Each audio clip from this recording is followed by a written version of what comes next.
हमारे आसपास जो कुछ भी है ना बेटा, वो कुछ स्थान घेरता है, उसका कुछ निर्माण होता है, उसको हम पदार्थ कहते हैं। ठीक है, पदार्थ को मेजर करने के लिए, पदार्थ को मापने के लिए, पदार्थ की मात्रा को बताने के लिए हम मोल का प्रयोग करते हैं। तो लिखें, आपको इस चीज़ के लिए तैयार करो बेटा कि आप अपने आप को एक रूटीन में ला सको, मेहनत करो, पढ़ाई करो। हमारा रोल 10% से कम है, बाकी 90% आपका ही रोल है। तो सवालों की प्रैक्टिस, इन सब पे ध्यान देना है। ऐसे हमने वन मोल को परिभाषित किया। फिर हमने क्या किया, फिर हमने उसी कार्बन 12 को हाथ में लिया, एक परमाणु को, और उस कार्बन 12 के एक परमाणु को हाथ में लेकर के उसका वजन किया। उसका जो वजन आया हमने उसको 12 से भाग दे दिया, और फिर जो चीज निकल के आई उसको हमने कहा 1 एटॉमिक मास यूनिट AMU। सबसे पहले अगर हम एक परमाणु की बात कर रहे हैं तो एक परमाणु के लिए हमको केवल और केवल उसका कंपैरिजन करना है कार्बन 12 से। ठीक है, हाँ जी बच्चों, ऑडियो एकदम क्लियर है, वीडियो एकदम क्लियर है, दिखाई एकदम साफ दे रहा है, सुनाई एकदम बढ़िया दे रहा है, एवरीथिंग इज फाइन, शुरू कर सकते हैं। Okay, so welcome in the class, welcome in the first chapter of chemistry, welcome in the journey of JEE and NEET. आज बहुत खुशी भी है क्योंकि जो ASL का इस बार का IIT JEE एडवांस का जो टॉप रैंक रहा है वो 3000 रहा है ना। 3000 रैंक अपने आप में लाना ये बहुत ही मेहनत, लगन, कंसिस्टेंसी और smart work plus hard work से होता है। 12th का बच्चा जो 12th के अंदर पढ़ाई शुरू करता है, जिसको केवल 8 या 9 महीने का समय मिलता है, जिसमें वो 11th का भी JEE का पूरा सिलेबस करता है, 12th का भी JEE का पूरा सिलेबस करता है, साथ में अपने बोर्ड के अंदर भी 95% मार्क्स लेकर के आता है, 97 फिजिक्स में, इस तरह के मार्क्स हैं उसके, और फिर वो JEE मेन के फर्स्ट अटैम्प्ट में भी क्लियर होता है, सेकंड में भी क्लियर होता है, और IIT के अंदर भी 3000 रैंक लेकर के आता है। क्या वो बच्चा आपसे और दूसरे बच्चों से अलग है क्या? क्या वो भी वही खाना खाता है जो आप खाते हैं? क्या भी वो भी आपकी एज ग्रुप का ही है? जी बिल्कुल। बस डिफरेंस क्या है, वो बच्चा बहुत सिंसियरिटी के साथ पूरे साल पढ़ाई करता है।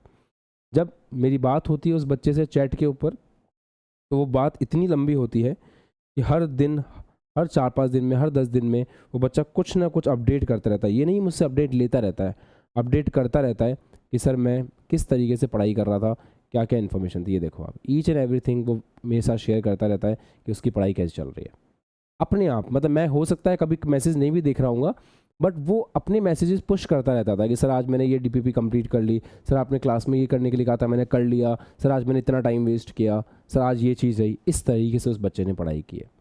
आप सबके पास उस बच्चे से ज़्यादा बेटर एडवांटेज है, और वो है टाइम का एडवांटेज। कंटेंट का एडवांटेज तो मिलेगा ही, कंटेंट तो हर साल अपडेट होता है, बट टाइम का एडवांटेज भी है। उस बच्चे ने 10 महीने में किया है, आपके पास 20 से 22 महीने का समय है। तो अपने आप को इस चीज़ के लिए तैयार करो बेटा कि आप अपने आप को एक रूटीन में ला सको, मेहनत करो, पढ़ाई करो। हमारा रोल 10% से कम है, बाकी 90% आपका ही रोल है। तो सवालों की प्रैक्टिस, इन सब पे ध्यान देना है। आज से आपका फर्स्ट चैप्टर शुरू हो रहा है, मोल कंसेप्ट आप पढ़ने जा रहे हो, तो मैं ये चाहूँगा कि पूरी एनर्जी के साथ पढ़ो, पूरे कमिटमेंट के साथ पढ़ना, और जिस लगन के साथ आज पढ़ रहे हो ना, लास्ट तक वैसे ही पढ़ते रहना। बस यही सिलेक्शन का क्राइटेरिया है। और मैं ये चाहता हूँ कि मोमेंटम एडवांस बैच के जो बच्चे हैं वो डबल डिजिट रैंक लेकर के आएँ, सिंगल डिजिट रैंक लेकर के आएँ, है ना। और ये आप कर सकते हो, बस मेहनत करोगे तो। मेरी तरफ से कोई कमी नहीं रहेगी, इस बात का वादा है। आप अपने लेवल पे कितनी मेहनत करते हो, एक बार वो वादा भी आपको आईने में खड़े होकर खुद से करना है। चलिए शुरुआत करते हैं। हेडिंग लगाएंगे मोल कॉन्सेप्ट।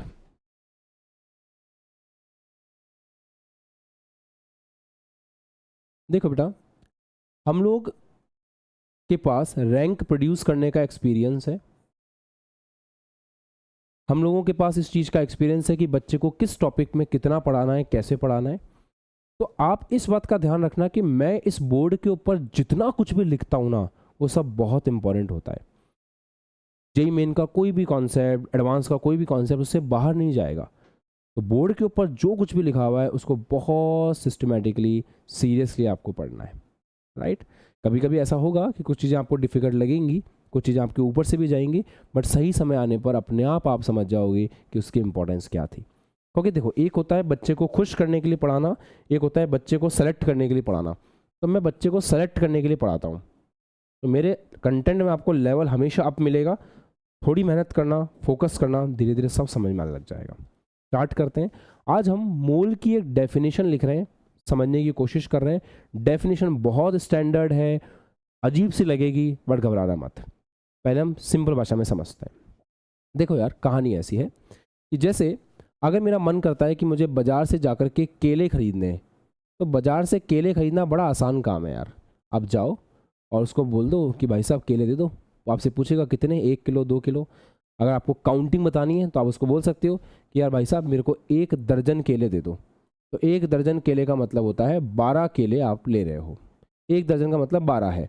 आप 1 दर्जन केले लो, आप 1 दर्जन कबूतर लो, आप 1 दर्जन बड़ा पाव लो, आप 1 दर्जन समोसा लो, हर चीज़ 12 आपको मिलती जाएगी। तो हमने सोचा केमिस्ट्री में वैसे करके देखते हैं। तो केमिस्ट्री में हमने गलती से 1 ग्राम सल्फर ले लिया। सल्फर समझते हो, एस सल्फर। तो हमने क्या किया, या चलो 1 ग्राम हाइड्रोजन, आपको आपकी फेवरेट है ना, 1 ग्राम हाइड्रोजन ले लिया फॉर एग्जाम्पल। तो जब हमने 1 ग्राम एच लिया और उसको चेक किया, 1 ग्राम कितना होता है अंदाज लगा सकते हो, 1 ग्राम कितना कम होता है। 1 ग्राम के अंदर हमने चेक किया तो 1 ग्राम में हमको 6.02 इंटू 10⁻23 एच के परमाणु मिल गए। हमने इसको देखा और हमारा दिमाग खराब। 6.02 इंटू 10⁻23। आपको ये नंबर छोटा लग रहा है क्या? ये नंबर बहुत बड़ा है। देखो कितना बड़ा नंबर है, 6.02। अब कितने जीरो है, डिवाइड बाय 100 इंटू 10⁻23, ये कट गया 21। अब आप शुरू हो जाओ, 1 2 3 4 5 6 7 8 9 10 11 12 13 14 15 16 17 18 19 20 21। भाई साहब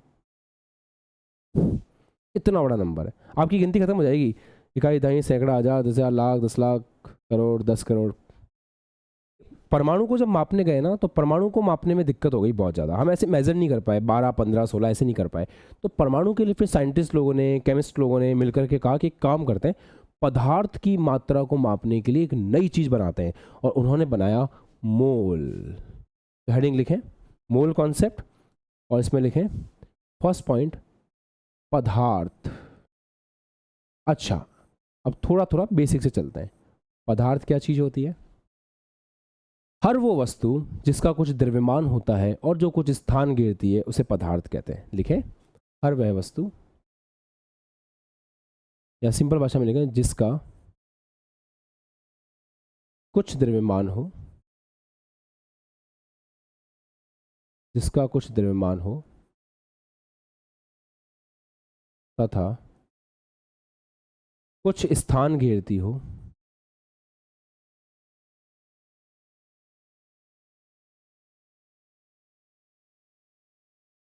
स्थान घेरती हो,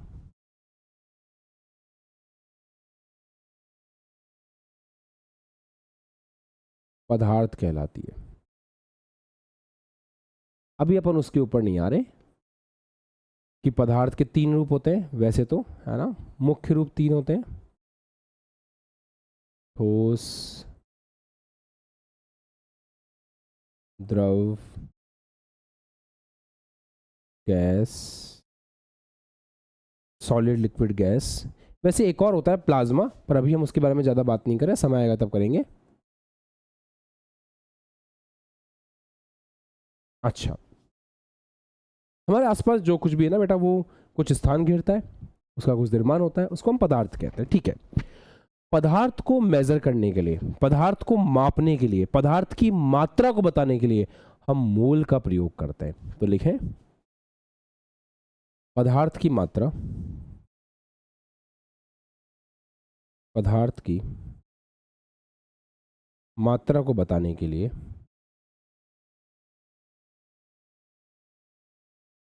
मात्रा को बताने के लिए हम मोल का प्रयोग करते हैं। मोल हिंदी में भी मोल है, मोल इंग्लिश में भी मोल है।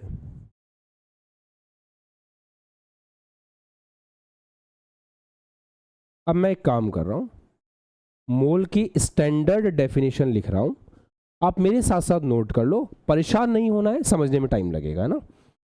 तो स्टैंडर्ड, हाँ एक और चीज़ बता रहा था मैं, एक फिजिक्स अगर इतनी है तो केमिस्ट्री 2 फिजिक्स के बराबर है। ये मैंने आपको पहले भी बताया है। तो केमिस्ट्री का सिलेबस बहुत वास्ट है, inorganic, physical, organic chemistry, 3 part में डिवाइडेड है। तो यहाँ पे बहुत ज़्यादा इम्पॉर्टेंट है कि आप क्लास के नोट्स अच्छे से प्रिपेयर करो। मैंने ऐसे बच्चे देखे हैं जो नोट्स नहीं बनाते हैं, उसका इफ़ेक्ट उनके रैंक पे पड़ता है। केमिस्ट्री के सब्जेक्ट में नोट्स बहुत इंपॉर्टेंट है, तो नोट्स आपके अच्छे से बनने चाहिए, उसमें बिल्कुल भी कंजूसी नहीं, उसमें बिल्कुल भी लापरवाही नहीं। ठीक है, लिखें, डेफिनेशन लिखें। एक मोल पदार्थ की वह मात्रा है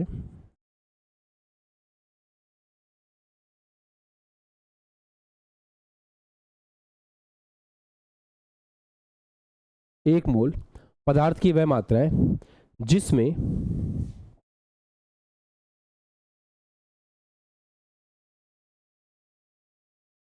उतने ही स्पीशीज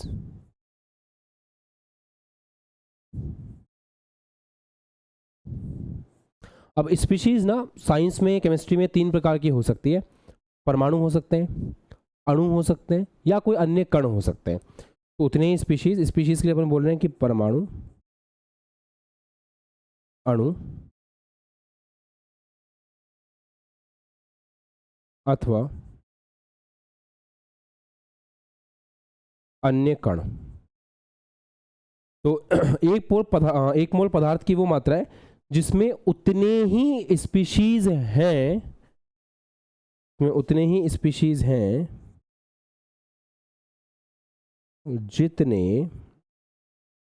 जितने की कार्बन 12 समस्थानिक, जितने की कार्बन 12 समस्थानिक, जितने की कार्बन 12 समस्थानिक के 12 ग्राम में, के 12 ग्राम कार्बन 12 समस्थानिक के 12 ग्राम में परमाणु उपस्थित होते हैं। परमाणु उपस्थित होते हैं।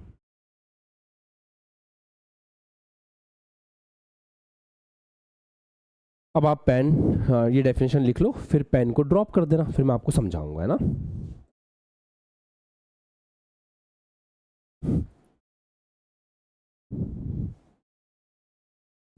Just note it down.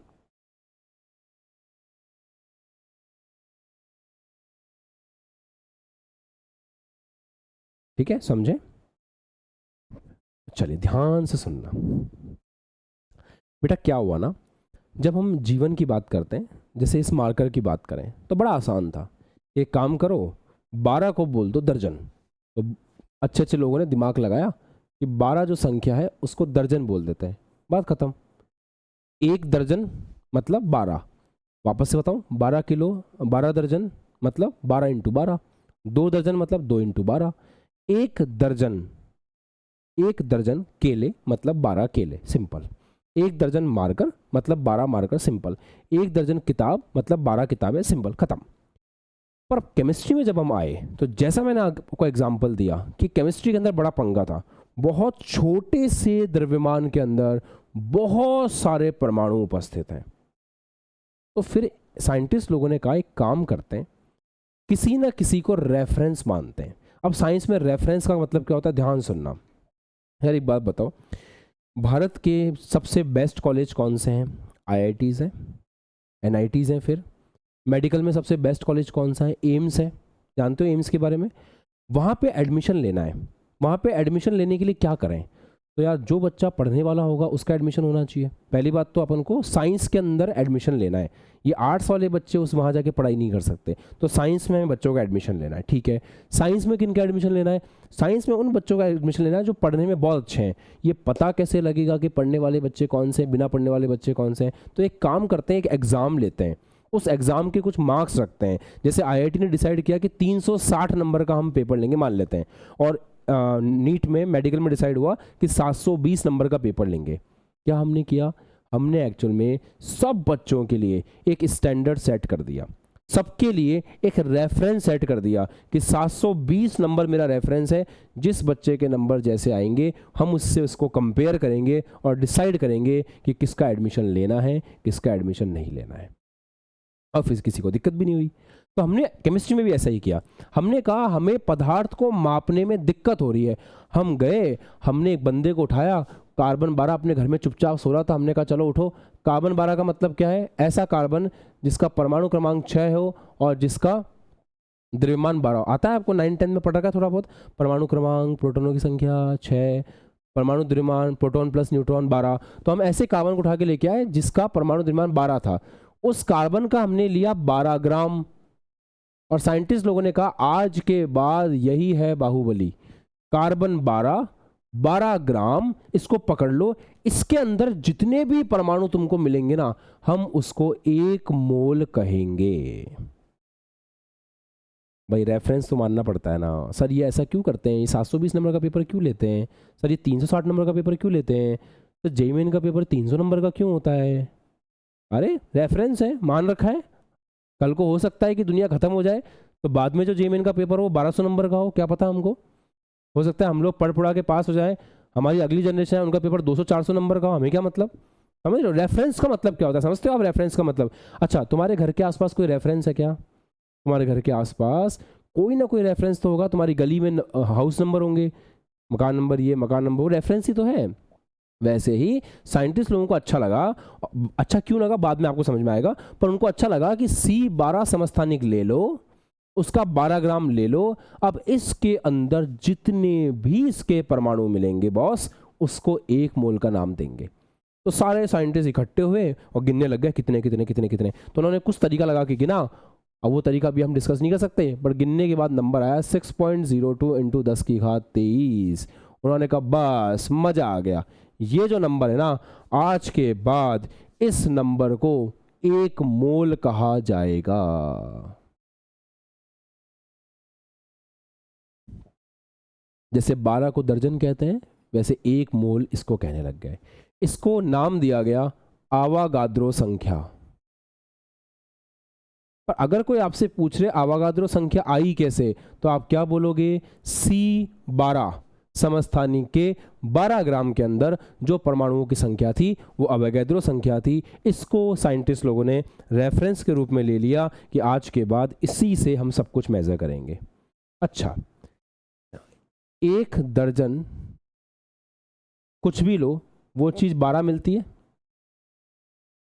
जैसे मान लो 1 दर्जन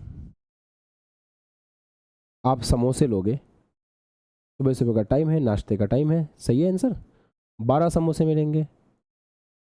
कुछ बच्चों को भूख लगने लग जाएगी। मान लो अपन राखी का मन किया कि सर एक काम करते हैं, अपन तो समोसे नहीं लेते, अपन 1 दर्जन मिठाई गुलाब जामुन लेते हैं, चलो। तो फिर मैं क्या बोलूँगा? मैं कहूँगा यार एक काम करो, 12 गुलाब जामुन ले आओ। तो आप 1 मोल, 1 दर्जन कुछ भी लोगे सॉरी, तो आपको 12 मिलेंगे। तो साइंटिस्ट लोगों ने कहा कि एक काम करते हैं, 1 मोल आप किसी का भी लोगे ना, तो आपको अवोगाद्रो संख्या के बराबर वो चीज मिल जाएगी। अच्छा, जैसे मान लो आपने 1 मोल कबूतर लिए फॉर एग्जाम्पल, तो उन्होंने कहा इसका मतलब है कि आपने 6.02 इंटू 10 की घात 23 कबूतर लिए हैं, ये इसका मतलब है ना? सही है। अच्छा सर, 1 मोल समोसे लेंगे तो, अरे यार वही चीज वापस से पूछ रहे हो, 1 मोल समोसे लोगे तो बोला ना 1 मोल जो भी लोगे आपको 6.02 इंटू 10 की घात 23 समोसे मिल जाएंगे। क्या ही दिक्कत है, बढ़िया खाना, कोई प्रॉब्लम नहीं है। पल्लव ने कहा नहीं सर ऐसा नहीं कर सकते ना, हम समोसे खाने में इंटरेस्टेड नहीं है, हम तो एक काम करते हैं, हम ये समोसा कचौड़ी छोड़ते हैं, हम तो परमाणु पे आते हैं। अगर आपने 1 मोल H लिया तो क्या मिलेगा? कुछ भी ले लो ना, नंबर तो यही है। 1 मोल H लोगे तो 6.02 इंटू 10 की घात 23 H मिल जाएगा। अच्छा, क्या आपने 9th क्लास में थोड़ा बहुत पढ़ा है कि अगर अकेला है तो परमाणु है, मिल गया तो अणु है, तो अकेला H क्या कहलाता है? परमाणु कहलाता है। तो 1 मोल अगर आपने H लिया तो इतने आपको H के क्या मिल जाएंगे? परमाणु मिल जाएंगे, ऐसा। अच्छा, 1 मोल अगर आपने H2 लिया अरे सर कुछ भी लो ना, क्या फ़र्क पड़ता है, यहाँ क्या हो उससे क्या फ़र्क पड़ता है। अगर आपने 1 मोल लिया है मतलब नंबर तो ये आएगा 6.02 इंटू 10 की घात 23। हाँ सर, H2 लिया था ना, तो H2 तो अणु है, अणु मिल जाएगा आपको, क्या ही दिक्कत है। क्या आपको थोड़ा थोड़ा मोल का मतलब समझ में आना शुरू हुआ है, हल्का हल्का, कि मोल क्या चीज़ है। अच्छा एक बात बताओ, अगर आप अपने आप से सवाल पूछना, मैं आपको लिख के दे रहा हूँ, 1 मोल H2O का मतलब क्या होगा। आप बोलोगे सर क्या दिक्कत है, 1 मोल लिया है ना आपने, तो 1 मोल जो भी लिया है वो 6.02 इंटू 10 की घात 23 हमको मिल जाएगा। तो आपने 1 मोल H2O लिया है, तो आपको 6.02 इंटू 10 की घात 23 H2O मिल जाएगा। अच्छा H2O क्या होता है बेटा, परमाणु होता है कि अणु होता है। अकेला है तो परमाणु है, जुड़ा हुआ है तो अणु है, एक दो H है एक O अणु है, तो ये आपका हो जाएगा H2O का अणु। अच्छा 1 मोल, आपने बचपन में नाम सुना है Na+ का सोडियम आयन। अगर आप 1 मोल Na+ लोगे तो आपको कितने Na+ मिलेंगे, उसको आप कैसे लिखोगे। कॉपी भी करो और अपनी कॉपी में लिखो भी। अब नोट करो फटाफट।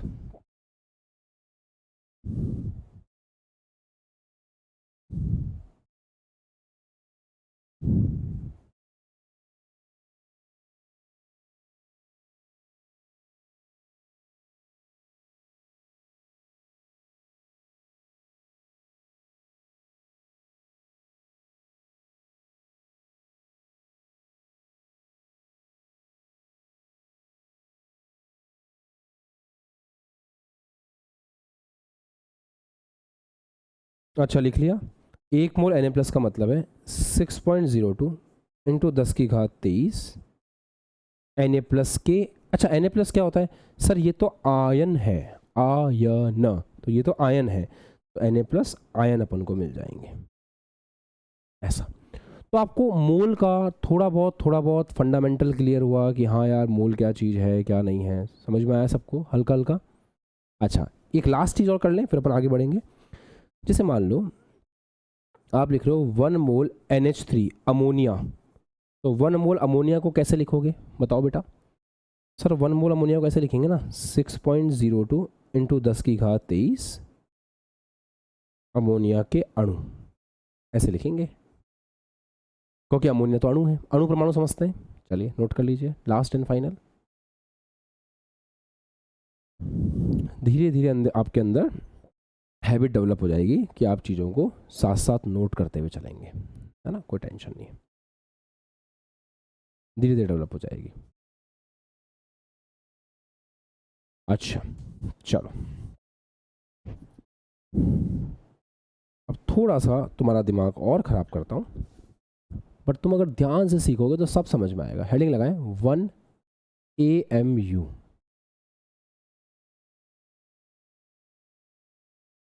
1 AMU, AMU का मतलब क्या होता है। AMU का मतलब है एटॉमिक मास यूनिट, है ना। AMU का मतलब है एटॉमिक मास यूनिट, परमाणु द्रव्यमान इकाई, परमाणु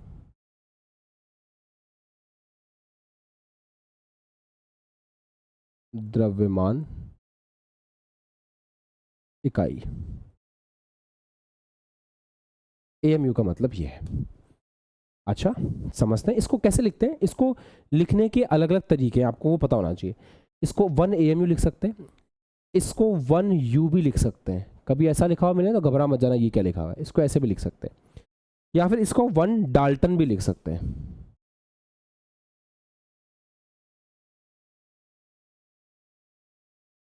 1 डाल्टन ऐसे भी लिख सकते हैं, कोई प्रॉब्लम नहीं है। अच्छा तो अब समझने की कोशिश करते हैं क्या चीज़ है। एक बार डेफिनेशन लिखते हैं फिर समझेंगे, है ना, स्टैंडर्ड डेफिनेशन है, लिखो।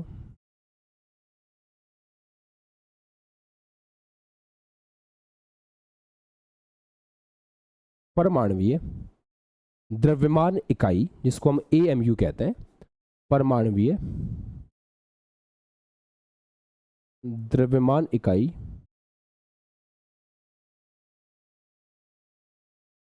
AMU C12 समस्थानिक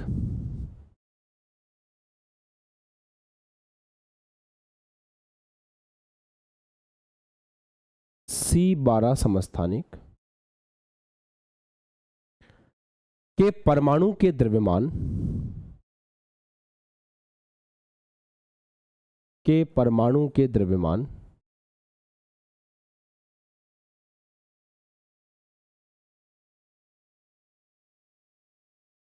के परमाणु के द्रव्यमान का 1/12, ध्यान से लिखें, 1/12 के बराबर होता है।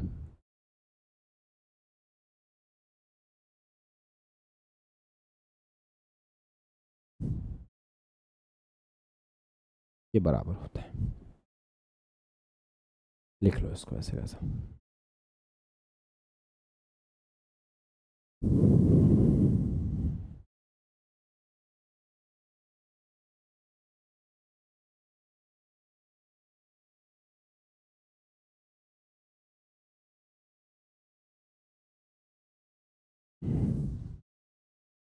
अच्छा, इसका मीनिंग समझे।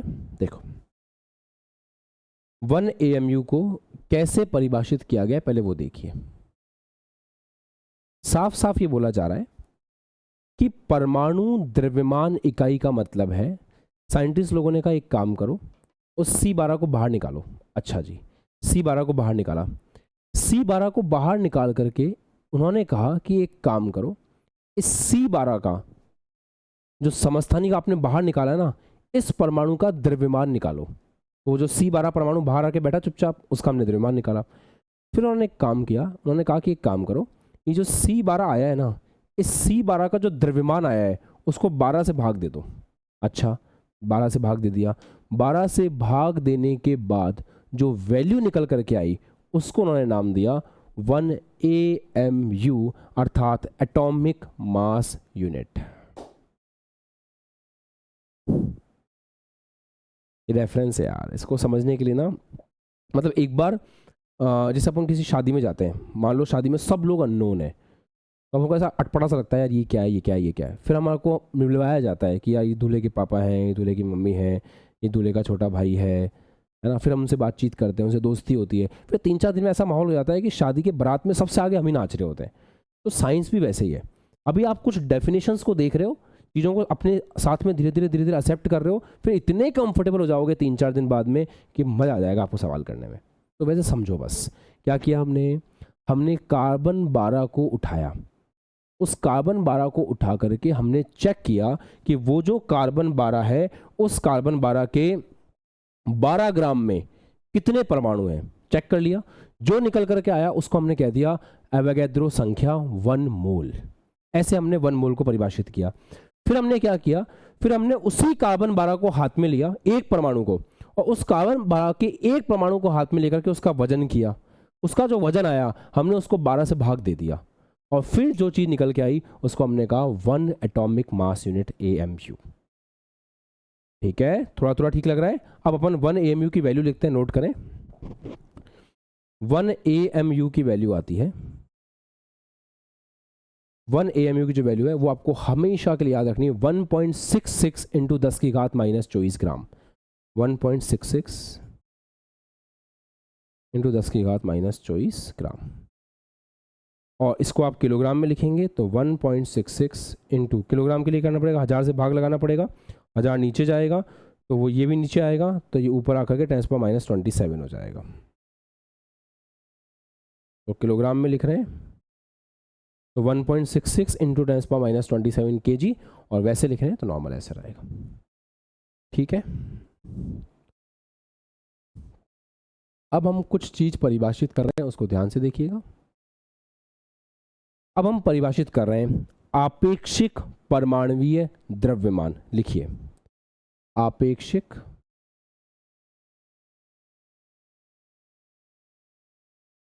परमाणुवीय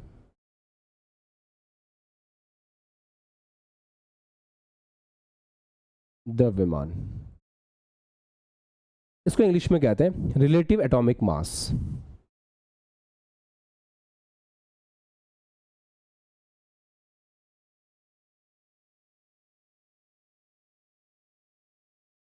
अच्छा, रिलेटिव एटॉमिक मास की परिभाषा क्या है? बहुत सिंपल परिभाषा है।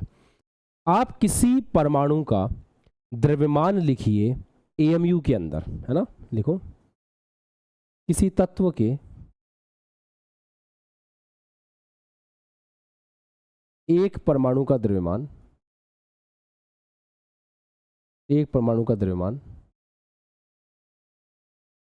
आप लिखिए एएमयू में, और उसको डिवाइड कर दीजिए 1 एएमयू से।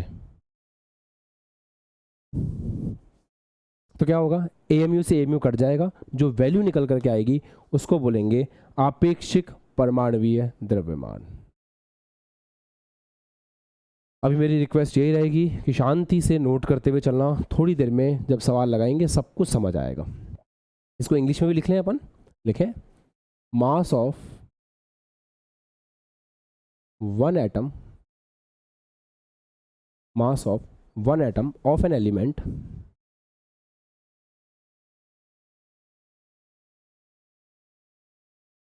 in AMU divide by 1 AMU, ये होता है आपेक्षिक परमाणुवीय द्रव्यमान। डन है। एक छोटी सी बात पूछ रहा हूं, इसका कोई मात्रक होगा क्या? सोचो, इसका कोई मात्रक होगा क्या? कितने बच्चों को लगता है होगा और कितनों को लगता है नहीं होगा?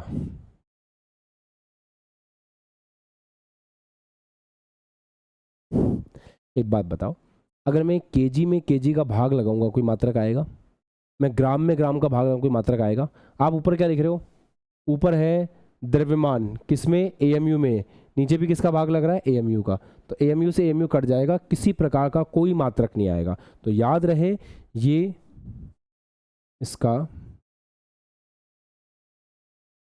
कोई मात्रक नहीं होता,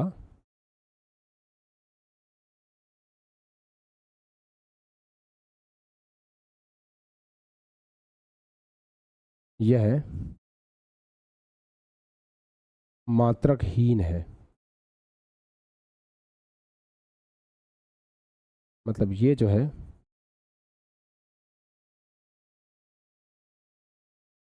डायमेंशनलेस है, ये मात्रकहीन है। ठीक है, चलो अब एक चीज लिखें, कहीं पे मान लो टर्म आ जाए परमाणु द्रव्यमान,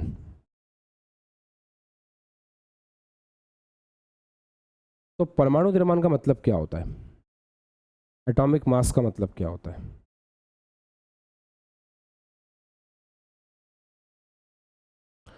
परमाणु द्रव्यमान का मतलब होता है किसी तत्व के एक परमाणु का,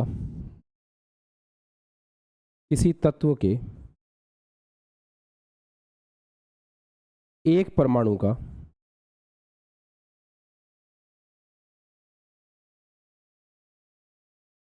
एएमयू में द्रव्यमान।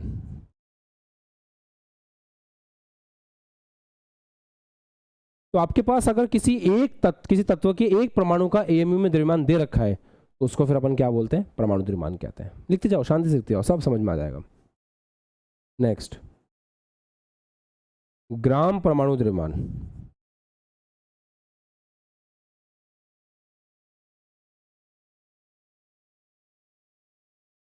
ग्राम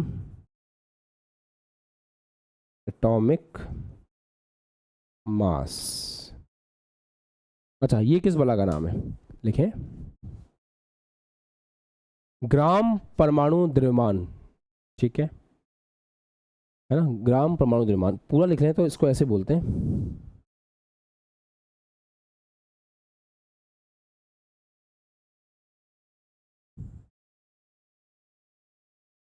आगे लिख लो मोलर।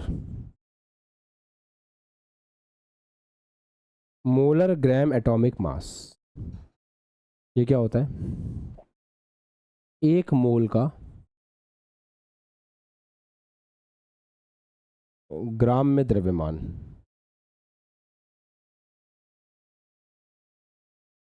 1 मोल का ग्राम में द्रव्यमान, ऐसे।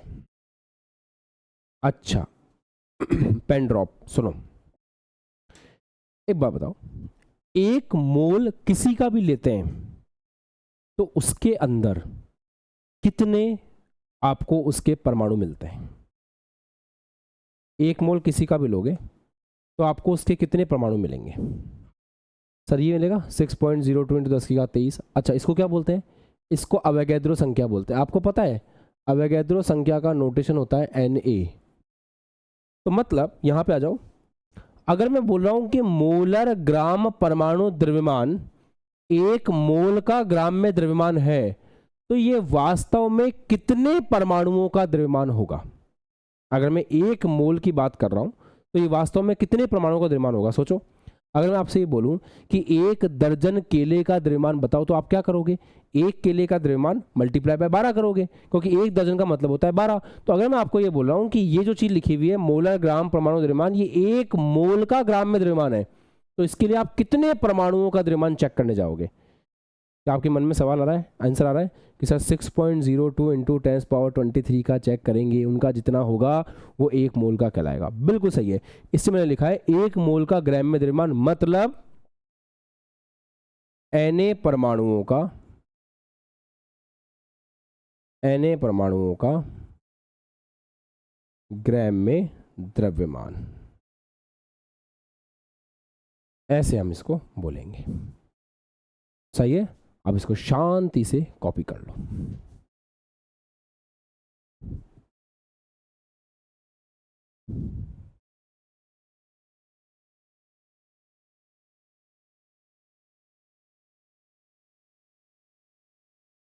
कोई बात नहीं, अभी मैं ये एक्सपेक्ट नहीं कर रहा हूं कि पूरा समझ में आएगा। अभी आपको 10% भी समझ में आ गया तो बहुत है, डोंट वरी। ठीक है, परेशान बिल्कुल नहीं होना है, मैं हूं यहीं पे हूं, कहीं नहीं जा रहा। धीरे धीरे आएगा और बहुत ही अच्छा समझ में आएगा, चिंता मत करो, बस सुनते जाओ, आराम से देखते जाओ।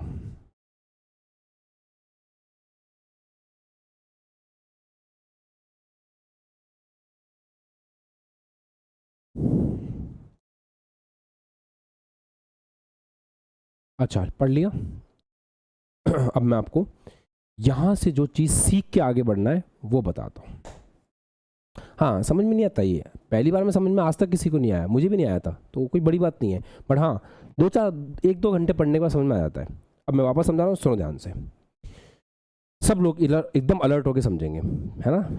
अब आपका जो समझने का दायरा है ना, वो 10-20% से बढ़ के 80-90% हो जाएगा अगले 5 मिनट में। तो सुनना, हुआ क्या कि हमारे सामान्य जीवन में बहुत मज़ा आ रहा था। हम केले को देख लेते थे, केला देखते थे, हमको लगता था 12 केला बराबर 1 दर्जन, तो सही है। 12 सेब बराबर 1 दर्जन, सही है। तो हमने दर्जन बना दिया। दर्जन का मतलब क्या हुआ? 12। अब 1 दर्जन कुछ भी लेके आओ, वो चीज़ 12 आ जाएगी, टेंशन खत्म, मस्त एकदम, कोई दिक्कत नहीं है। पर जैसे ही हम देखो, एट द एंड तो हमको मापना है ना। आज ये बात बताओ, कोई दवाई आपके पास आती है, उस दवाई के अंदर क्या है? केमिकल। उस केमिकल को मापा गया है, तभी तो बना है वो। उस दवाई को उठा के देखना, उसमें लिखा होगा इसमें सोडियम बेंजोएट इतना है, पैरासिटामोल इसके अंदर 500 mg है। तो मापन बहुत ज़रूरी है ना, साइंस में मापना तो पड़ेगा, बिना मापे कैसे आगे बढ़ेंगे? तो मेजर करना बहुत ज़रूरी है। तो हमने कहा यार जो सामान्य जीवन चल रहा है वो तो बहुत बढ़िया है, उसमें कोई टेंशन है ही नहीं। ये यहाँ टेंशन हो रही है, यहाँ पे हम परमाणु को देखने जा रहे हैं। तो 1 ग्राम हाइड्रोजन के अंदर इतने सारे परमाणु हैं कि हम उसमें दर्जन जैसे शब्द काम में नहीं ले सकते।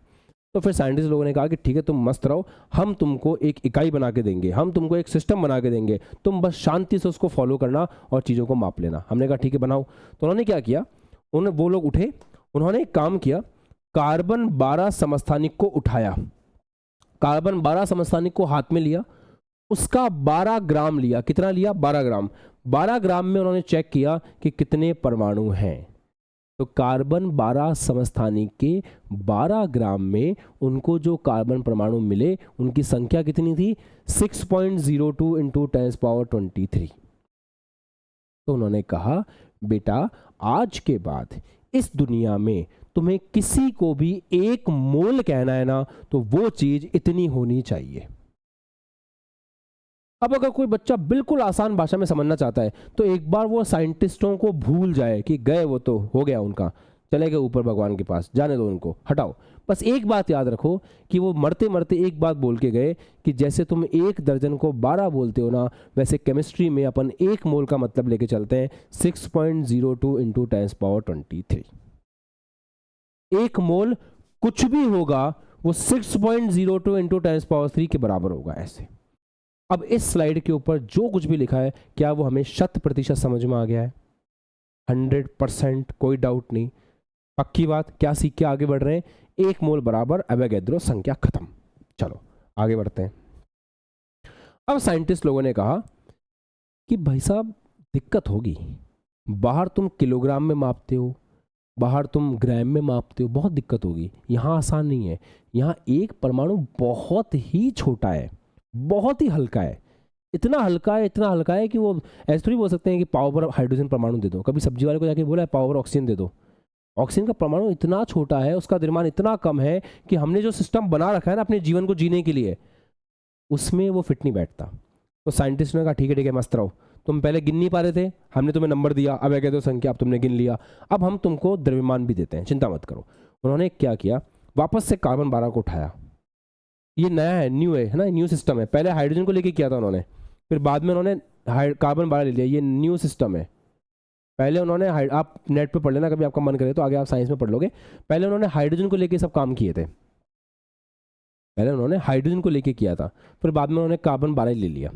तो कार्बन 12 को उठाया, उस कार्बन 12 का एक परमाणु उठाया, कितना? एक परमाणु, उसका वजन किया। उन्होंने कहा कार्बन परमाणु है, हाँ बढ़िया है, मस्त है, इसका वजन करते हैं। उसका वजन किया, उसका जो भी वजन आया उसमें 12 का भाग दे दिया, फिर एक वैल्यू निकल करके आई।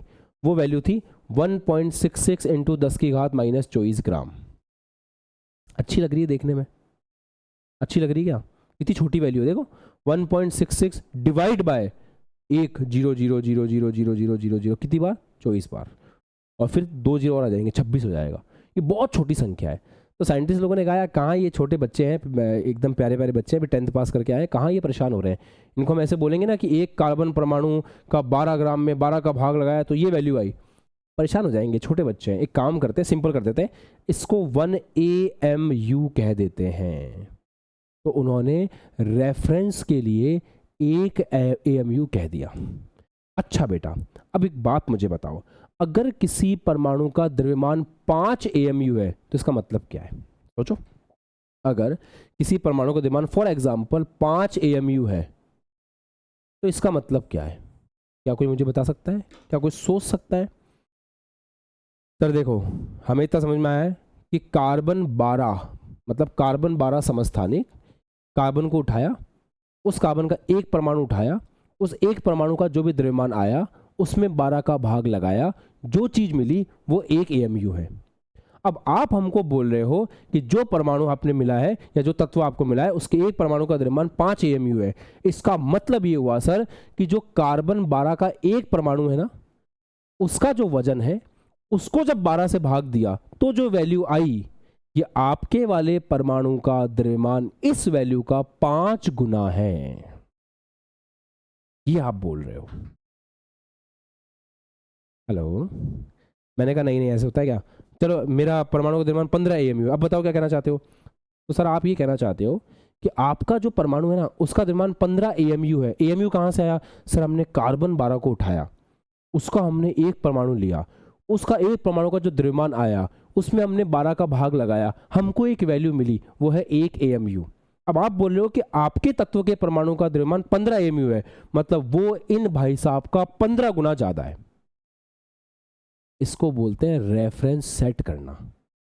720 का पेपर हुआ नीट में, तुम्हारे 300 नंबर आए, मतलब तुम्हारे नंबर इस नंबर के आधे थे, आधे के आसपास थे। तुम्हारे 500 नंबर आए, परसेंटेज निकलेगी। तुम्हारे 700 नंबर आए, परसेंटेज निकलेगी। तो हमने एक चीज फिक्स कर दी। तो साइंटिस्ट लोगों ने कहा आज के बाद इस दुनिया में किसी का भी परमाणु द्रव्यमान देखना है तो कंपेयर करने के लिए किसको काम में लेना है? कार्बन 12 का वजन किया, उसमें 12 का भाग लगाया, उसके बाद जो वैल्यू आई उसको 1 AMU बोला। अब तुम चेक करते रहो, कोई इसके बराबर है तो 1 बोल दो, कोई इससे दुगना है तो 2 बोल दो, कोई इससे 3 गुना है तो 3 बोल दो, कोई इससे 20 गुना है तो 20 बोल दो, कोई इससे 50 गुना है 50 बोल दो, खत्म बात। ये किसके लिए हो रही बात? एक परमाणु के लिए हो रही है ना, इससे आपको नाम में दिख रहा होगा एटॉमिक मास यूनिट। एक परमाणु की बात कर रहे हैं। किसकी बेटा? एक परमाणु की बात कर रहे हैं। डन? अब थोड़ा ठीक लग रहा है कि हाँ यार ये एटॉमिक मास यूनिट कुछ कुछ समझ में आया है पहले से तो।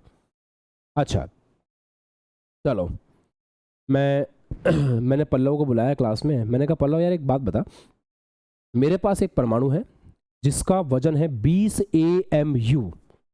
तो साइंटिस्ट लोगों ने जो बनाया है ना, उससे मेरा वाला कितने गुना ज़्यादा है? तो क्या आंसर होगा पल्लव का? 20 गुना ज़्यादा है सर। मैंने कहा यार, फिर मैंने दिवांशी को बुलाया। मैंने कहा दिवांशी मेरे पास एक परमाणु है, उस परमाणु का 15 AMU आ रहा है। तो जो तुम्हारा AMU है, जो ये कार्बन 12 के एक परमाणु का 12 से भाग लगाया, उसका जो है उससे मेरा वाला कितना गुना है? तो देवांशी बोलेगी सर उससे 15 गुना है आपका। मान लो मेरे पास कोई ऐसा है जिसमें वैल्यू थी 25, मैं क्या बोलूँगा? शिवानी से मैंने पूछा बेटा बताओ कितने गुना है, तो सर वो हमारा वाला जो है ना AMU, उससे आपका 25 गुना है। तो बार बार ये गुना गुना गुना बोलना अजीब लग रहा था। तो मैंने कहा एक काम करते हैं, एक ऐसी यूनिट बनाते हैं जिसमें परमाणु का जो भी द्रव्यमान है AMU में, उससे हम AMU को भाग लगा देंगे तो एक नंबर निकल के आएगा। बस वो नंबर ये बताएगा कि इससे कितना गुना है।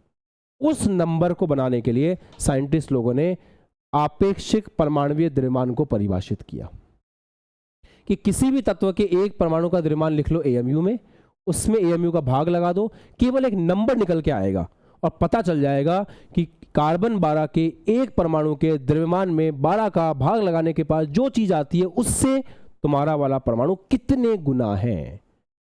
तो उसको फिर कहा गया आपेक्षिक परमाणु द्रव्यमान या संख्या। आज के बाद केमिस्ट्री में, फिजिक्स में कभी भी आपेक्षिक का मतलब आ जाए ना, रिलेटिव का मतलब आ जाए, मतलब तुलना की जाएगी। आप चाहो तो अपनी नोट्स में साइड में कहीं लिख सकते हो कि ये शब्द कहीं दिख जाए ना तो समझ जाना तुलना की जाएगी। यहाँ किससे तुलना की गई है? AMU से तुलना की गई है, तुलना की जाएगी। अब आपको थोड़ा थोड़ा AMU का फील आ गया कि AMU क्या चीज़ है? Raise your hands. Very good, बड़े प्यारे बच्चे हो यार। अब इधर आ जाओ। अगर मुझे किसी भी तत्व के एक परमाणु का द्रव्यमान लिखना है तो किस में लिखना चाहूंगा मैं? एक परमाणु का द्रव्यमान। आप बोलोगे सर वो साइंटिस्ट लोगों ने इतनी मेहनत करके बनाया तो है AMU, इसमें लिखो ना, इसमें लिखो, क्या दिक्कत है? आपको एक परमाणु का लिखना है ना, लिखो इसमें। जैसे आप वो बोल रहे थे कि आपको एक बंदा मिला है जिसका 25 AMU है, तो लिखो 25 AMU। तो एक परमाणु का द्रव्यमान हमेशा किस में लिखा जाता है?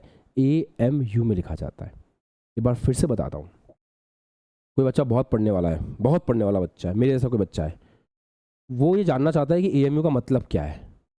मैं आपसे ऐसे बोलूँ दर्जन मतलब 12, कोई आपके आंखों के सामने आके खड़ा हो जाए, ये दर्जन 12 कहाँ से आया? कहाँ से आया दर्जन 12? क्या लगा रखा है दर्जन 12? दर्जन 12 कहाँ से आया? कौन कहता है दर्जन बराबर 12?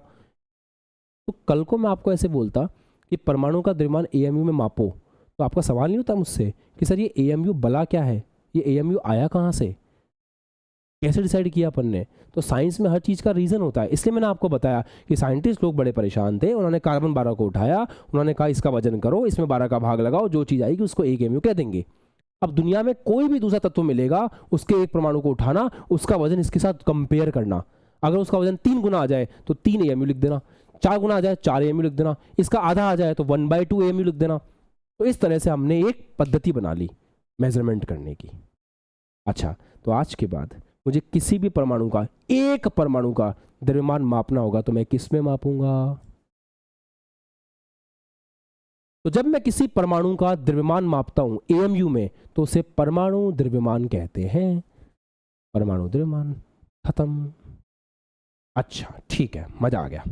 एक बात और बताओ सर, अगर मैंने तुमको ये पूछा कि मुझे 1 मोल का द्रव्यमान मापना है तो आपका जवाब क्या होगा? सबसे पहले आप बोलोगे सर सुनो, 1 मोल का मतलब होता है जो भी चीज आप लेने जा रहे हो वो आपको 6.02 इंटू 10⁻23 मिलेगी। तो अगर आप किसी के भी 1 मोल परमाणु का द्रव्यमान मापना चाहते हो तो वास्तव में आप उसके कितने परमाणुओं का द्रव्यमान मापना चाहते हो? 6.02 इंटू 10⁻23। क्या ये बात सही है दोस्तों? अच्छा, एक परमाणु का द्रव्यमान कितना बोला है अपन ने अभी अभी? AMU। तो एक परमाणु का द्रव्यमान जितना भी है AMU में, अगर मैं उसको 6.02 इंटू 10⁻23 से गुणा कर दूं तो मेरे पास एक मोल का द्रव्यमान आ जाएगा कि नहीं आ जाएगा? आ जाएगा ना?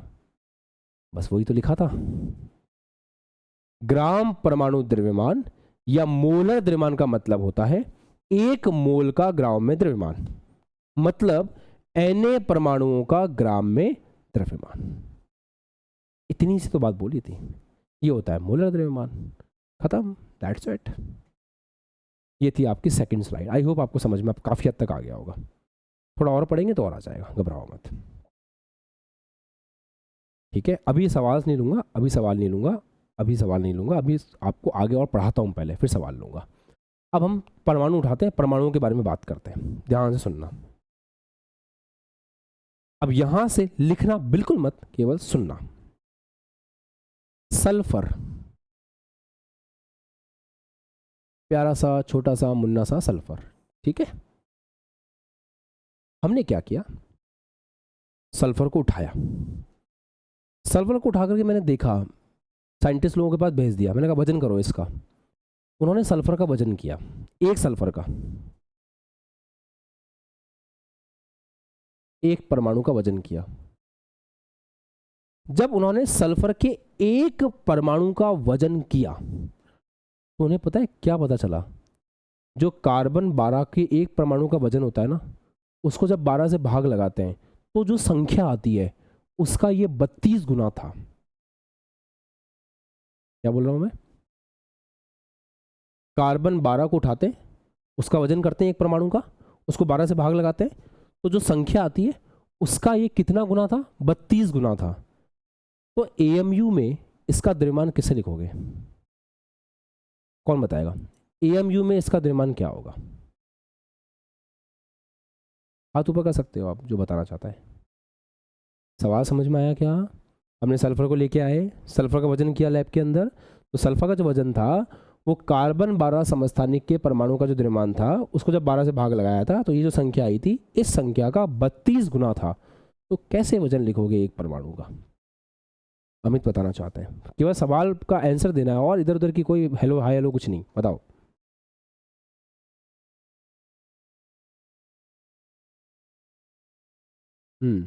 सर 32 32 AMU लिख दूं? हाँ, ठीक है ठीक है ठीक है।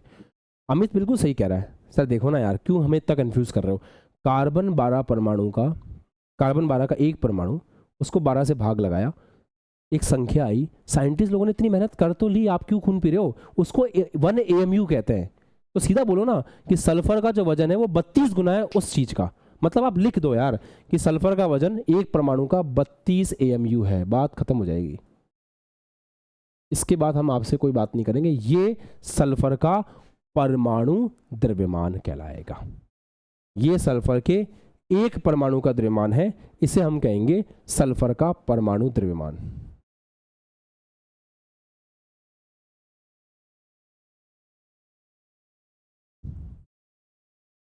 मतलब एक परमाणु का द्रव्यमान, मतलब इसको बोलेंगे एटॉमिक मास।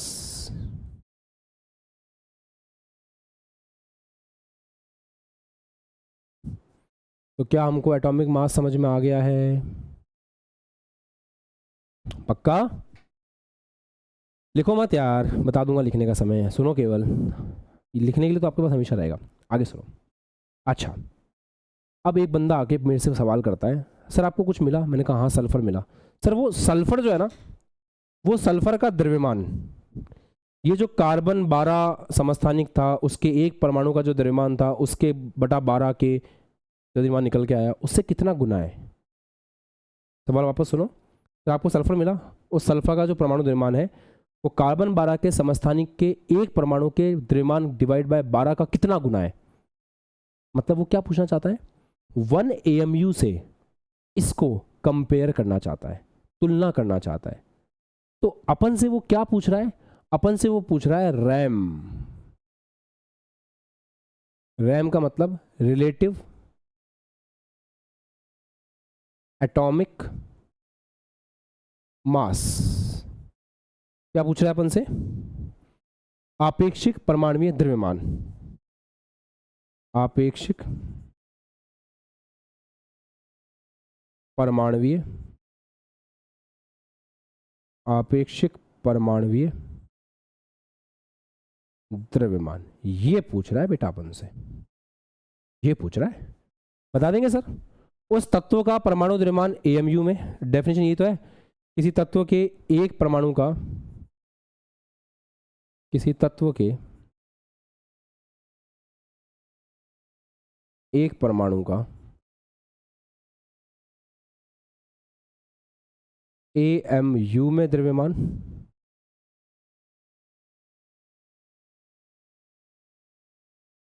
डिवाइड बाय एक एएमयू, तुलना हो जाएगी ना। वैसे सर आप ऐसे नहीं भी लिखोगे तो हमें पता है 32 गुना है, तो 32 आंसर है, वैसे तो हम जानते हैं, पर ठीक है फॉर्मूला लगा के कर लेते हैं। तो एक तत्व का एक परमाणु का द्रव्यमान कितना आया? 32 डिवाइड बाय 1 एएमयू बराबर 32। तो ग्राम एटॉमिक मास निकालना सब बच्चों को क्लियर है, हाथ ऊपर करेंगे। सबको समझ में आ गया? अच्छा, अब जीवन आगे बढ़ा। अब पूछा गया कि जैम बताओ, GAM मतलब ग्राम एटॉमिक मास बताओ, या फिर मोलर द्रव्यमान बताओ। तो हमने कहा मोलर द्रव्यमान क्या होता है? मोलर द्रव्यमान होता है, अभी भी सीखा था, क्या होता है मोलर द्रव्यमान? एक मोल का द्रव्यमान होता है। तो अगर आपको सल्फर का मोलर द्रव्यमान चाहिए तो आपको 1 मोल सल्फर का द्रव्यमान चाहिए, ये मोलर द्रव्यमान होता है। अब मेरा बच्चा बोलेगा यहां से उठ के, सर 1 मोल सल्फर का मतलब क्या होता है? 1 मोल सल्फर का मतलब होता है कि अगर आप 1 मोल सल्फर का द्रव्यमान देखना चाहते हो तो 1 मोल सल्फर में जितने परमाणु हैं उनका द्रव्यमान आपको देखना पड़ेगा। तो 1 मोल सल्फर के द्रव्यमान का मतलब क्या है? 1 मोल में उपस्थित सल्फर परमाणुओं का ग्राम में द्रव्यमान, ग्राम में देखना है। हमने कहा ठीक है यार, निकाल देंगे, कौन सी बड़ी बात है। तो 1 मोल में उपस्थित सल्फर परमाणुओं का द्रव्यमान हमको निकालना है। अच्छा, 1 मोल में कितने सल्फर परमाणु होते हैं? किसी की भी 1 मोल में कितने होते हैं सर? वो 6.02 इंटू 10 की घात 23। तो 1 मोल में उपस्थित सल्फर परमाणु का द्रव्यमान चाहिए, इसका मतलब हुआ 6.02 इंटू 10 की घात 23 सल्फर परमाणुओं का द्रव्यमान। ये करना पड़ेगा, बिल्कुल सर यही करना पड़ेगा। अच्छा बेटा एक बात और बताओ, इसको कैसे लिख सकते हैं? इसको ऐसे लिखेंगे ना, इतने परमाणुओं का द्रव्यमान कैसे लिखेंगे बताओ? आप बोलोगे सर 1 परमाणु का द्रव्यमान लिखो,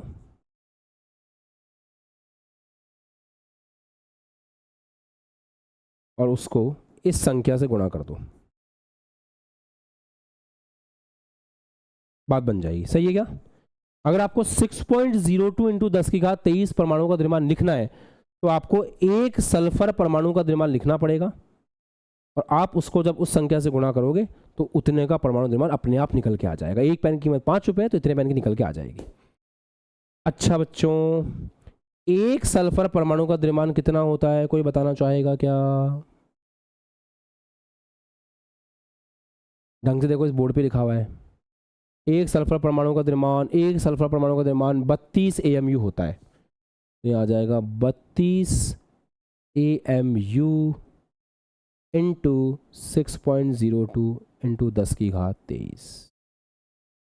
सही है? यहाँ तक हाथ ऊपर, मस्त, अरे वाह। चलो आगे बताओ। सर ये तो ग्राम में लिखना है, क्या कर रहे हो आप? ये तो AMU में है। अच्छा, क्या आपको एएमयू को ग्राम में कन्वर्ट करना आता है? चेक करो, बताया तो था। एक एएमयू बराबर 1.66 इंटू 10 की घात माइनस 24 ग्राम। तो एक एएमयू किसके बराबर होता है? 1.66 इंटू 10 की घात माइनस 24 ग्राम के बराबर होता है ना।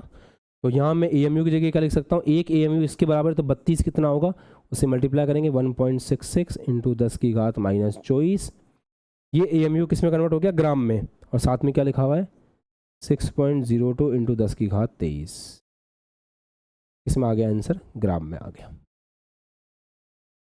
ठीक है, कोई दिक्कत नहीं है। अब आएगा तुम्हें मजा। ये वैल्यू लगभग 1 के बराबर आती है, तो आंसर आ गया 32 ग्राम। खत्म। तो अगर कोई आपसे सल्फर के लिए पूछे तो सल्फर का एटॉमिक मास 32 एएमयू,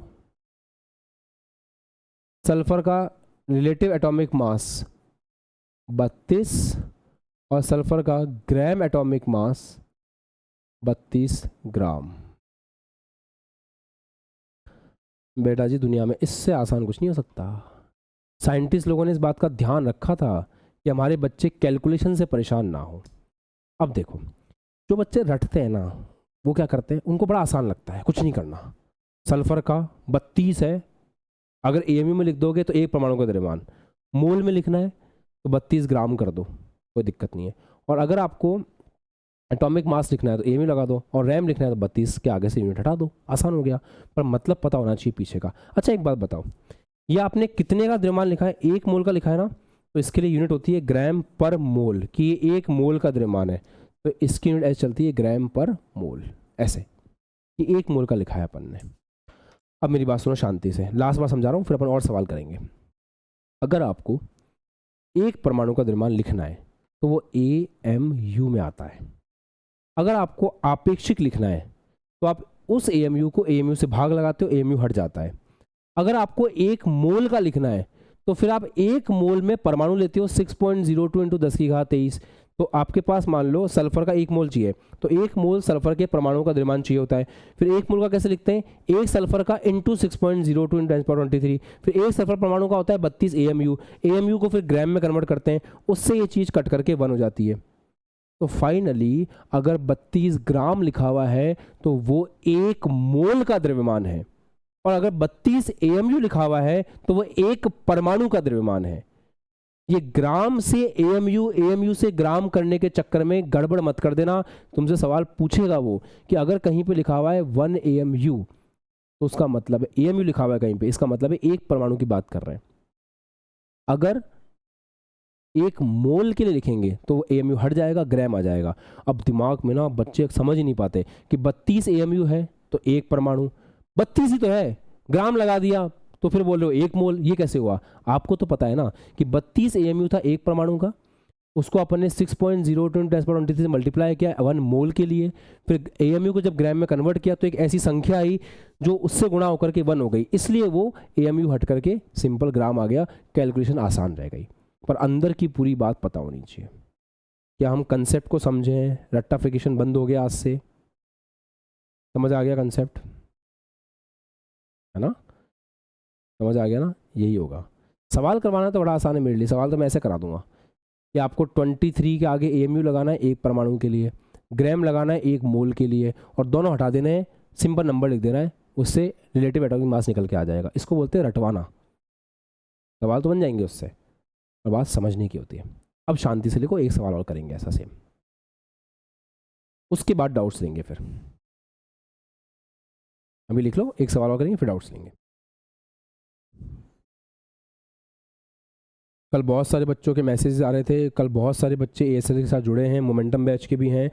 तो अभी कल रात से हम लोग टीम बच्चों को ऐड कर रही थी, अभी तक बच्चे ऐड नहीं हो पाए हैं। तो बहुत सारे बच्चे हम ऐड ही नहीं कर पाए, क्योंकि बच्चे जब कनेक्ट होते हैं एप्लीकेशन के तो उनको ऐड किया जाता है, तो वो ऐड ही नहीं हो पा रहे थे।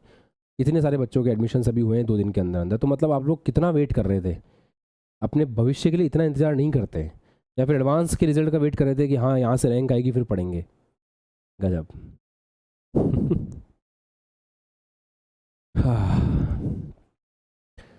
तो वो बच्चे ऐड हो जाएं आज।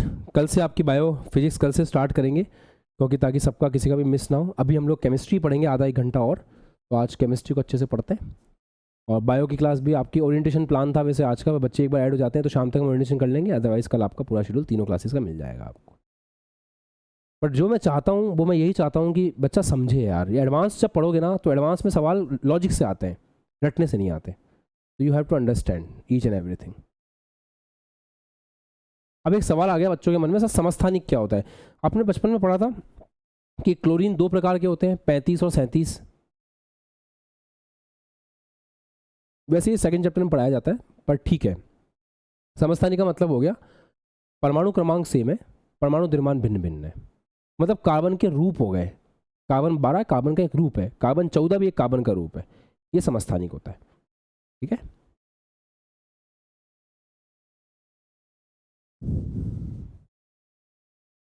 अब एक सवाल आ सकता है मन में, सर इसमें कार्बन को ही क्यों लिया गया?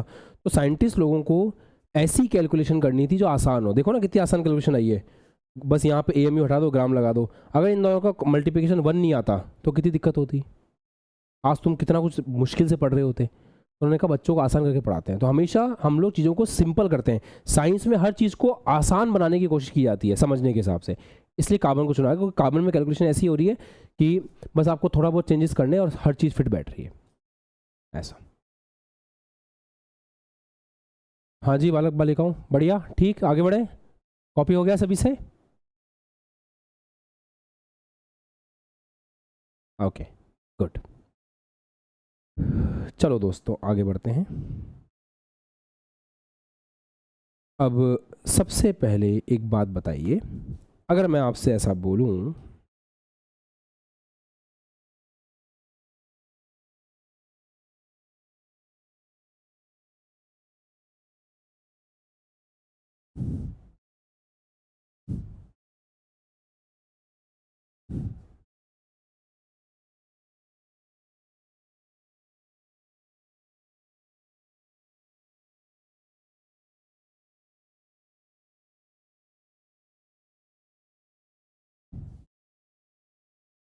अच्छा, अब सुनना सब लोग ध्यान से। अब हम यही सेम चीज समझते हैं सोडियम के लिए।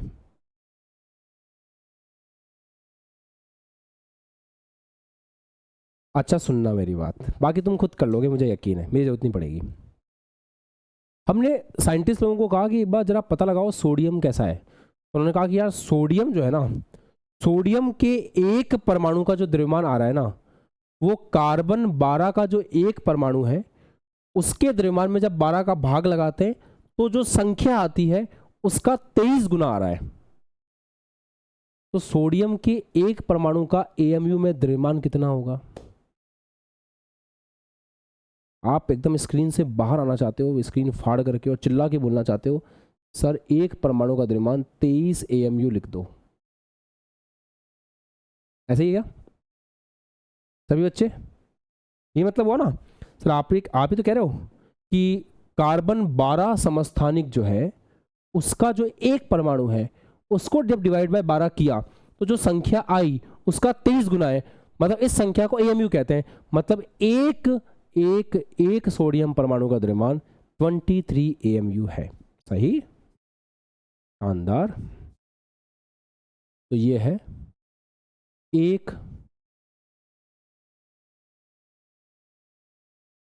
सोडियम परमाणु, है ना, एक सोडियम परमाणु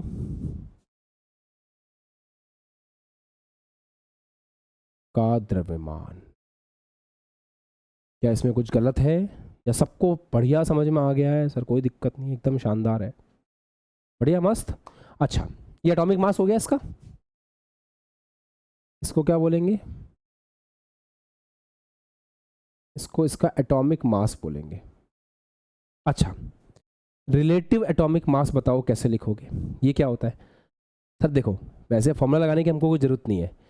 ये कार्बन 12 के 12 ग्राम, कार्बन 12 के 12 ग्राम सॉरी कार्बन 12 के जो एक परमाणु है उसका जो द्रव्यमान है उसको डिवाइड बाय 12 करने पे जो आ रहा है उसका ये 23 गुना है, मतलब ये 1 AMU का 23 गुना है। तो इसके लिए आपेक्षिक तुलना करेंगे तो आंसर कितना आएगा 23। तो कुछ भी करने की जरूरत नहीं है। चेतन कहना चाहता है सर रहने दो, आ गया समझ में, कुछ भी करने की जरूरत नहीं है, सिंपल 23 तो बात खत्म। अगर फिर भी मैं फॉर्मूला लगाना चाहूं तो इस तत्व के एक परमाणु का द्रव्यमान कितना है 23 AMU, इसको डिवाइड बाय 23 करेंगे, सॉरी डिवाइड बाय 1 करेंगे, ये आंसर आ जाएगा 23। देखो कोई यूनिट नहीं है इसकी, कोई इकाई नहीं है, कुछ नहीं है, बढ़िया।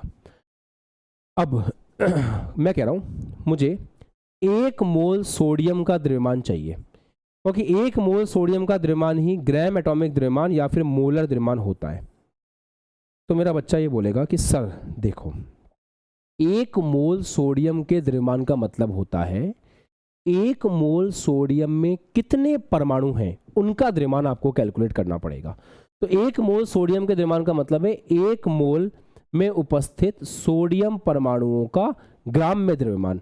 अच्छा 1 मोल सोडियम का मतलब क्या होता है सर, किसी के भी 1 मोल का मतलब होता है 6.02 इंटू 10 की घात 23। आप 1 मोल गधे भी लेके आओगे तो 6.02 इंटू 10⁻23 आएगा। वैभव विश्वकर्मा क्लास में ध्यान दे लो बालक। तो अगर आप 1 मोल सोडियम की बात कर रहे हो मतलब 6.02 इंटू 10 की घात 23 सोडियम के परमाणु चाहिए होंगे। अच्छा इनका द्रव्यमान निकालना पड़ेगा, कैसे निकालेंगे 6.02 इंटू 10 की घात 23 सोडियम परमाणु का द्रव्यमान कैसे निकालेंगे, सिंपल है, एक सोडियम परमाणु का द्रव्यमान लिख लीजिए,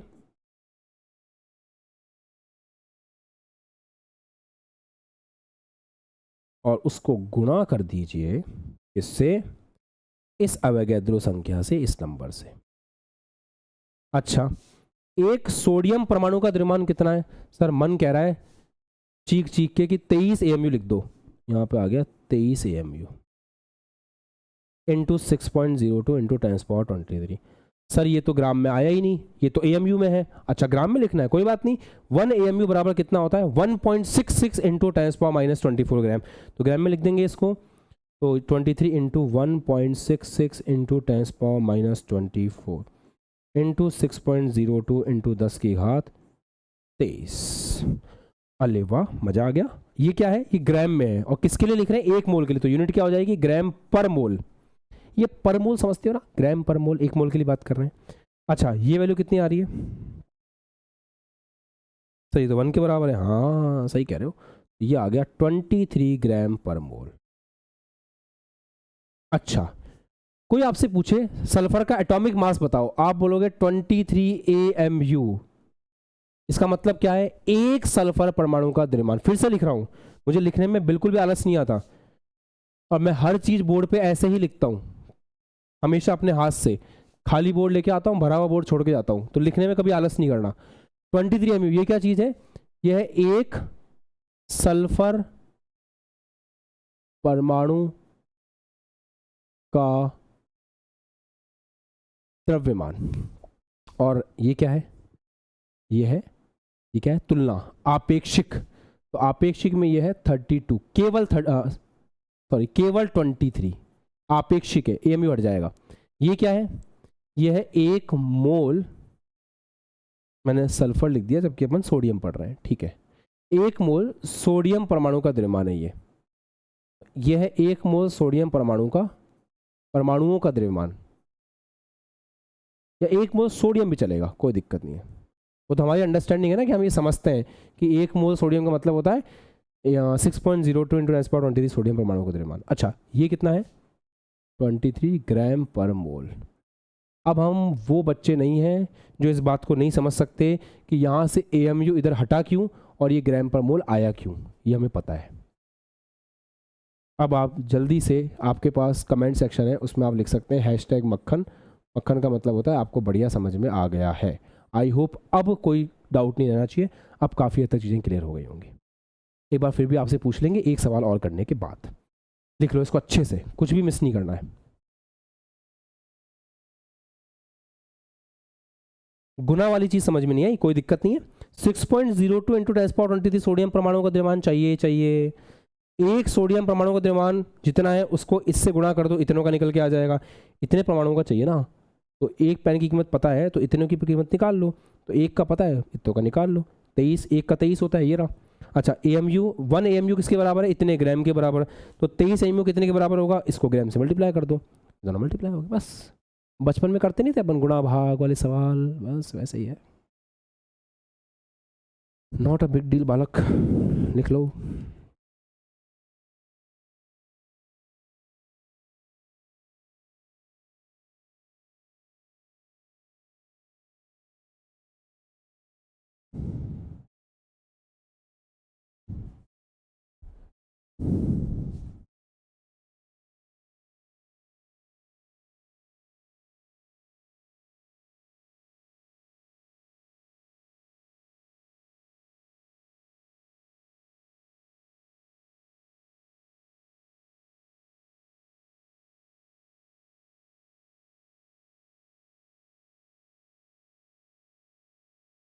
कि हम किसी एक तत्व के लिए और कर सकते हैं क्या, मैं आपको बता दूं।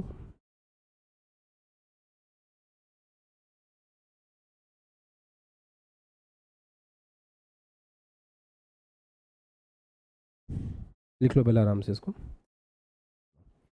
हम ऑक्सीजन के लिए कर रहे हैं, कैसे कर रहे हैं, मैं आपको एक इन्फॉर्मेशन दे रहा हूँ। वो इन्फॉर्मेशन ये है कि जो कार्बन 12 समस्थानिक है उसका जो एक परमाणु है उसके द्रव्यमान को जब 12 से भाग लगाया तो जो संख्या निकल करके आई उसका 16 गुना है ऑक्सीजन। कितना, 16 गुना।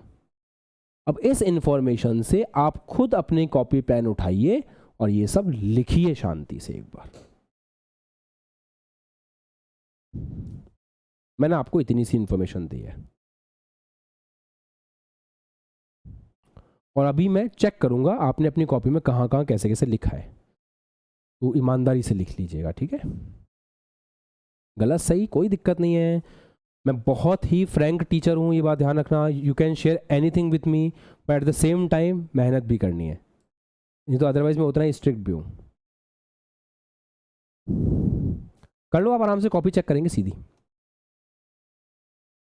कर लो, कुछ पूछना है जब तक पूछ लो, आप बोलो।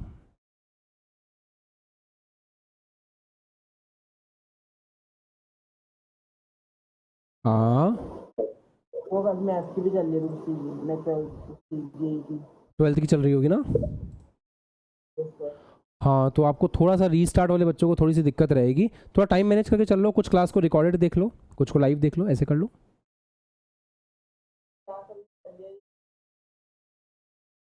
ये सबके लिए है, ये 11th की बच्चों का क्लास है, ये बाकी सबके लिए रीस्टार्ट है, ऐसा है। ओके पल्लव, 2-3 बातें और हैं इस पूरे टॉपिक के अंदर। हमको क्या चीज़ दिमाग में लेके चलना है कि फर्स्ट ऑफ ऑल जो हमारा परमाणु है, सबसे पहले अगर हम एक परमाणु की बात कर रहे हैं तो एक परमाणु के लिए हमको केवल और केवल उसका कंपैरिजन करना है कार्बन 12 से, ठीक है। जब कार्बन 12 से कंपैरिजन कर रहे हैं, मान लीजिए अपन AMU में बात कर रहे हैं, तो AMU बताता है एक कार्बन परमाणु का द्रव्यमान, एक परमाणु का द्रव्यमान, वो आपका AMU कहलाता है। किसी भी एक परमाणु का द्रव्यमान आप लिख रहे हो वो आप AMU में लिखोगे। जब बात आती है रिलेटिव की, तो रिलेटिव में हम लोग क्या कर रहे होते हैं, हम उसका जो भी AMU में द्रव्यमान है उसमें भाग लगा देते हैं खुद AMU का, उससे क्या आता है, रिलेटिव निकल करके आ जाता है, राइट। फिर हम लोग क्या करते हैं, फिर हम लोग आपका GM निकालते हैं। GM में हम लोग एक मोल के द्रव्यमान की बात कर रहे होते हैं। एक मोल का मतलब 6.02 इंटू 10⁻23 होता है। हर बच्चे को क्लियर है ना, जस्ट रेज योर हैंड्स। ये सब बच्चे को क्लियर है, ईच एंड एवरीथिंग परफेक्ट। अब मैं आप लोगों से फीडबैक लेता हूँ एक बार कि कैसा सेशन रहा अपना। वो फीडबैक अपन किस तरीके से लेंगे, फर्स्ट ऑफ ऑल आपने शुरुआत कैसे की थी, आपने स्टार्टिंग में चीज़ों को लिखा, डेफिनेशंस को प्रॉपरली प्रोसेस किया, डेफिनेशंस को प्रोसेस करने के बाद में जो उस डेफिनेशन का सबसे इंपॉर्टेंट पार्ट है उसको अंडरस्टैंड करने की कोशिश की, फिर आपने एग्जाम्पल्स को अप्लाई किया। Okay done. अब अगली हेडिंग लगाओ, परमाणु के बारे में जानेंगे। परमाणु, छोटी सी हेडिंग लगा लो, परमाणु।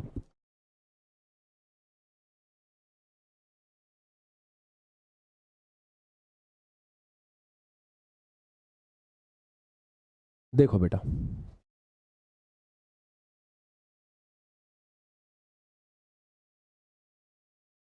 अब ये सब आपने क्लास 9th में पढ़ रखा होगा, 10th में पढ़ रखा होगा, बट मैं थोड़ा सा आपको बता रहा हूँ। हल्का फुल्का मैं आपको गाइड कर रहा हूँ इसके बारे में ना।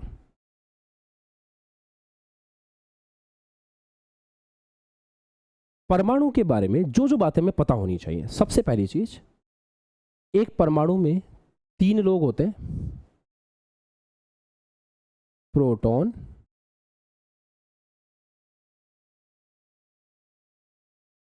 इलेक्ट्रॉन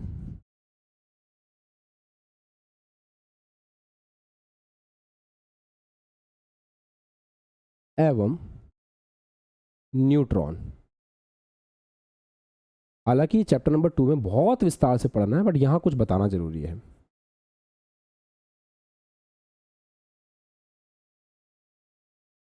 प्रोटॉन और न्यूट्रॉन जो होते हैं ये नाभिक में रहते हैं, और अगर अपन किसी परमाणु के लिए द्रव्यमान संख्या लिखना चाहें,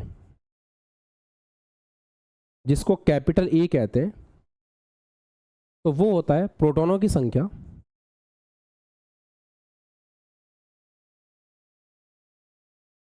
आप साथ साथ लिख भी सकते हैं, आसान चीजें। प्रोटॉनों की संख्या प्लस न्यूट्रॉनों की संख्या।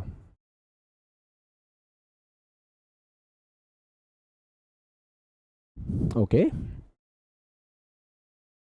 प्रोटॉनों की संख्या ऐसे P प्लस कहते हैं। सिंबल बताऊं, प्रोटॉन का सिंबल P प्लस होता है, इलेक्ट्रॉन का सिंबल E माइनस होता है, और न्यूट्रॉन के लिए सिंपल N यूज करते हैं। तो P प्लस प्लस N, और परमाणु द्रव्यमान संख्या होती है A, ऐसे। ठीक है दोस्तों, जैसे मैं आपको ऐसे ही बताऊं, ऑक्सीजन के लिए, तो ऑक्सीजन में प्रोटॉन भी है 8, न्यूट्रॉन भी है 8, इलेक्ट्रॉन भी है 8। तो द्रव्यमान संख्या क्या हुई? द्रव्यमान संख्या हो गई प्रोटॉन प्लस न्यूट्रॉन, 8 प्लस 8 बराबर 16। वो ऑक्सीजन के लिए मुझे लिख के दिखाने की जरूरत तो नहीं है, सब लोग कर लोगे खुद से पक्का? मैं लास्ट में बता दूंगा ना, अभी आगे टॉपिक में आगे बढ़ गए। अच्छा दोस्तों, एक बात बताओ छोटी सी, क्या आपने जीवन में परमाणु क्रमांक के बारे में पढ़ा है? इसको एटॉमिक नंबर कहते हैं। ये एटॉमिक मास है, मास नंबर, इसको मास नंबर कहते हैं। इंग्लिश भी पता होनी चाहिए ना।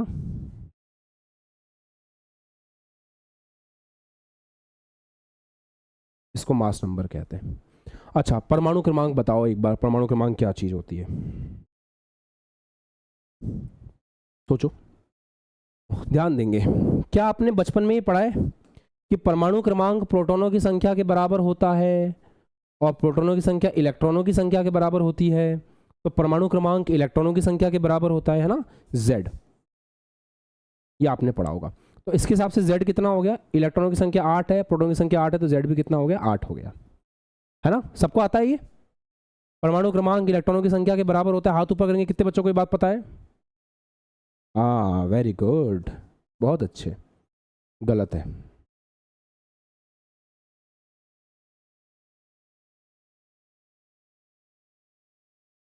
ठीक है, देखो, एक जेई एडवांस के टीचर को सबसे पहले तो क्या करना पड़ता है? सफाई करनी पड़ती है। हमें जो घर मिलता है वो घर अंदर से बहुत गंदा है, हमें उसकी सफाई भी करनी है, उसको मजबूत भी करना है, फिर उसके अंदर बढ़िया इंटीरियर भी बनाना है, और उसको तैयार करना है, और कभी कभी नींव भी खोदनी पड़ती है। आपने ये पढ़ रखा है कि प्रोटॉनों की संख्या इलेक्ट्रॉनों की संख्या बराबर है, इलेक्ट्रॉनों की संख्या परमाणु क्रमांक है। ये अधूरी नॉलेज है। अच्छा, एक बात बताओ, सोडियम में इलेक्ट्रॉन कितने हैं? 11। प्रोटॉन कितने हैं? 11। ठीक है, तो इसका परमाणु क्रमांक कितना हुआ?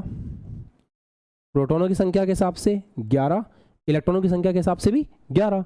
अच्छा, सोडियम का सबको पता है, सोडियम 1 इलेक्ट्रॉन का दान करता है। क्यों करता है? बचपन की कुछ बातें याद है, 2,8,1 एक इलेक्ट्रॉन बाहर निकालता है। अब जो Na+ बना प्यारे बच्चों, उस Na+ में कितने इलेक्ट्रॉन है? सर एक तो गया, कितने इलेक्ट्रॉन बचे? 10। प्रोटॉन कितने हैं? 11। अच्छा, अब बताओ परमाणु क्रमांक क्या होगा? अगर तुम ये बोल रहे थे कि परमाणु क्रमांक इलेक्ट्रॉनों की संख्या के बराबर होता है, तो इस हिसाब से तो Na+ का परमाणु क्रमांक 10 होना चाहिए, जबकि Na का भी 11 होता है और Na+ का भी 11 होता है। तो परमाणु क्रमांक हमेशा प्रोटॉनों की संख्या के हिसाब से चेक किया जाता है, इलेक्ट्रॉनों की संख्या के हिसाब से नहीं, क्योंकि ये जरूरी नहीं है कि हर बार प्रोटॉनों की संख्या इलेक्ट्रॉनों की संख्या के बराबर हो। ये हमेशा सही नहीं है, ये हमेशा सही नहीं है। अगर आपका परमाणु उदासीन है, उदासीन मतलब कोई प्लस माइनस नहीं, तब तो सही है, पर आयन आ गया तो फिर ये सही नहीं है। जैसे एग्जाम्पल, तो आप क्या याद रखोगे आज के बाद कि परमाणु क्रमांक जो है वो प्रोटॉनों की संख्या के हिसाब से दिया जाता है, इलेक्ट्रॉनों की संख्या के हिसाब से नहीं देना है। तो ऐसी बहुत छोटी छोटी बेसिक्स बातें हर बच्चे को याद होनी चाहिए, पता होनी चाहिए। अच्छा, तत्व को दिखाते कैसे हैं, ये तो आपने पढ़ लिया होगा बचपन में।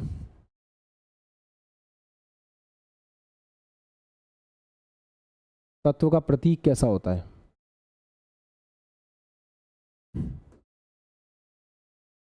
ये तत्व का प्रतीक हो गया, यहाँ परमाणु क्रमांक या द्रव्यमान संख्या।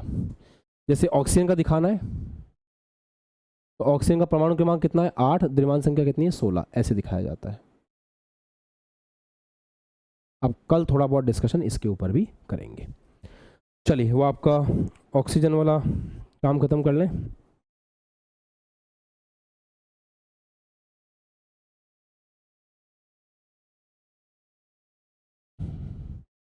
ऑक्सीजन के लिए बना लें एक बार।